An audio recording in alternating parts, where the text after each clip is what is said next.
Alistair Schreiber, a financial advisor and St. James's Place partner, to help us answer a few questions on the complex topic of investments and how it ties into financial advice.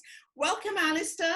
Good afternoon, Remy. Thank you very much for having me today. It's lovely to see you and talk to you again. This is a really complex area, Alistair. So for the first-time investor, what should they do before starting to invest? Remy, you're absolutely right. Investing is an extremely complicated and complex area. And I think it's very important for any investor, at whatever level you think you're at, to actually contextualize what you're trying to do. Try and understand what you're trying to achieve. What are your objectives? What are your goals? That's very important. Are you saving for retirement? If so, how much do you need? Perhaps you have young children and you want to send them to private school, or you like to make sure they don't have university costs. Maybe you're looking for a rainy day pot.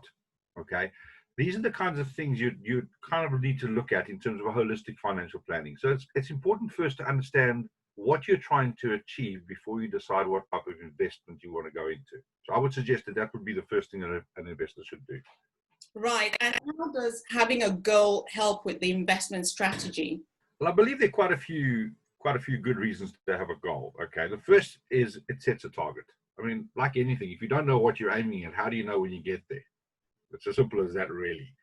Second, it gives you the opportunity to consider the road you're going to take to reach that target. Okay, because if you don't know what road you're going to take, how do you know you got to the target, right? The next thing is it provides a time frame. It allows you to say, well, I've got this long to reach that target, or only this long to reach that target. And also enables you to prioritize it. And that's almost the most important thing. Once you're going to have multiple goals. Most investors have multiple goals. So if you can prioritize, you can then decide which ones you're going to put effort in the right places at the right times. And obviously a financial advisor can help you achieve this. That's the important role that it takes there. But stemming from this means you can, once you've got a goal and a time frame and a route, then you can pick the right investment to get you to that goal. Right. So, because different investments mean different things for different people. Yes. And you mentioned time in your last answer, but I know people think investment is risky or investing is risky. Is there a correlation between the two concepts of time and risk? Remy, absolutely. There's just absolutely no doubt about there's a correlation between the two. There's no such thing as a risk-free investment. Let me just say that outright. Okay. Everyone thinks there's risk-free investment. No such thing. Not even cash. People think cash is risk-free. If you consider the impact of inflation on cash and the purchasing power of your money, even holding cash has its risks. Okay, so the key thing here is that every single different investment has a different concept of risk. Okay, and every investment type has its pros and cons. Right, so there's goods and bads behind everyone. And one investment for one person is not necessarily a good investment for another person.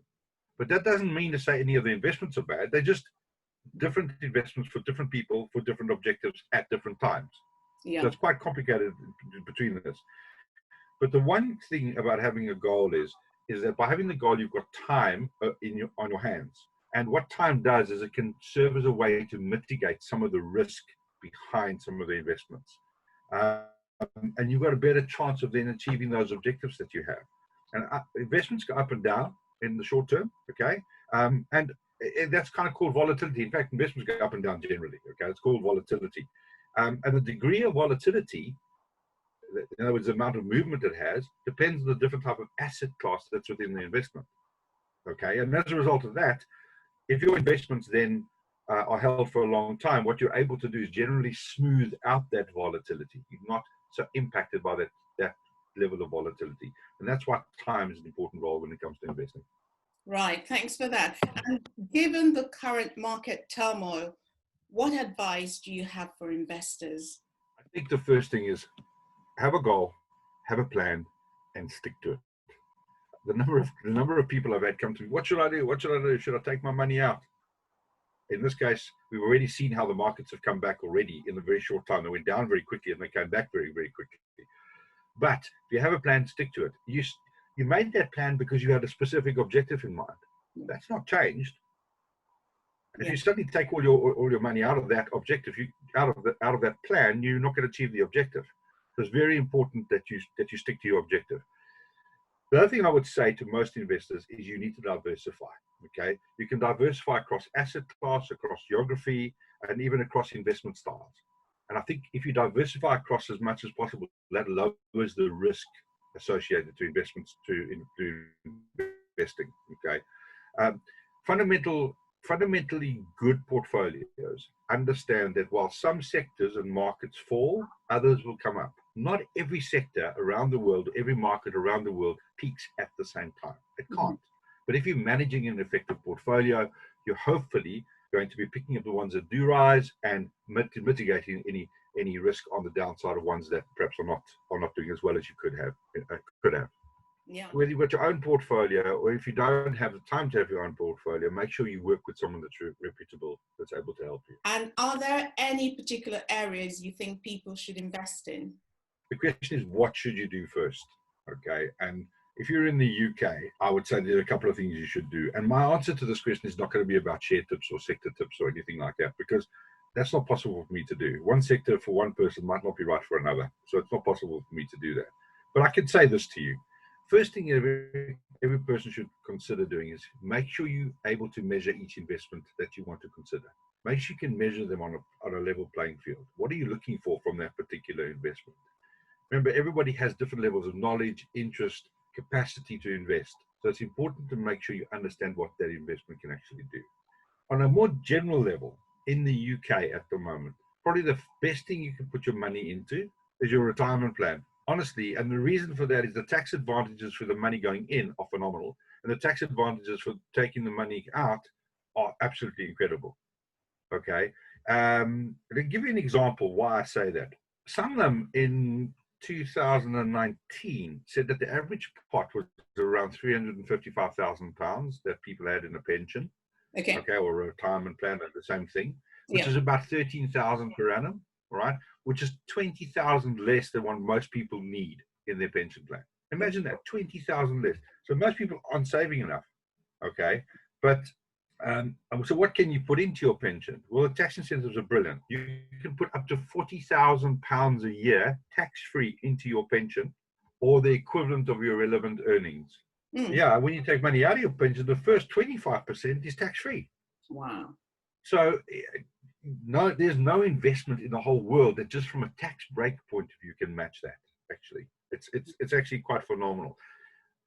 And I think that's the one place I would suggest to a lot of people to put their retirement plans, to put their money into their retirement plan. I think a few people are probably missing a trick or two there. So that's really good advice. Thank you. And finally, any final piece of advice, particularly post-COVID?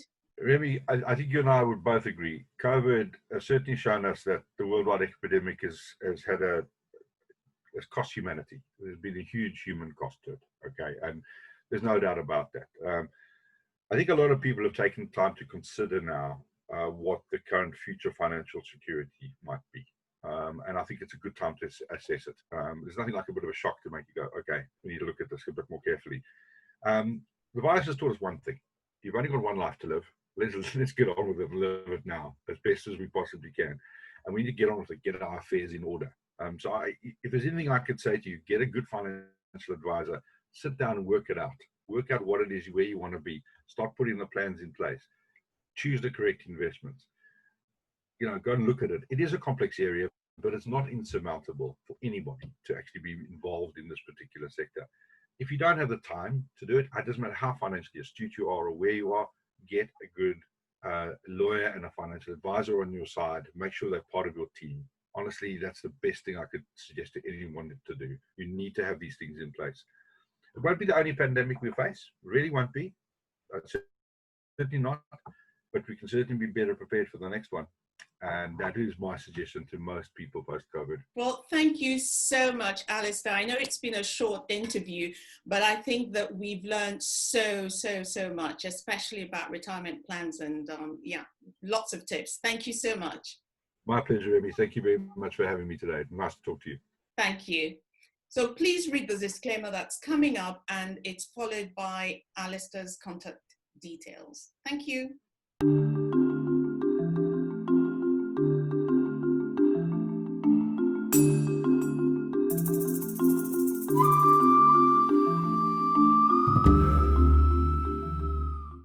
Subscribe now for more Family Wealth Guest Experts.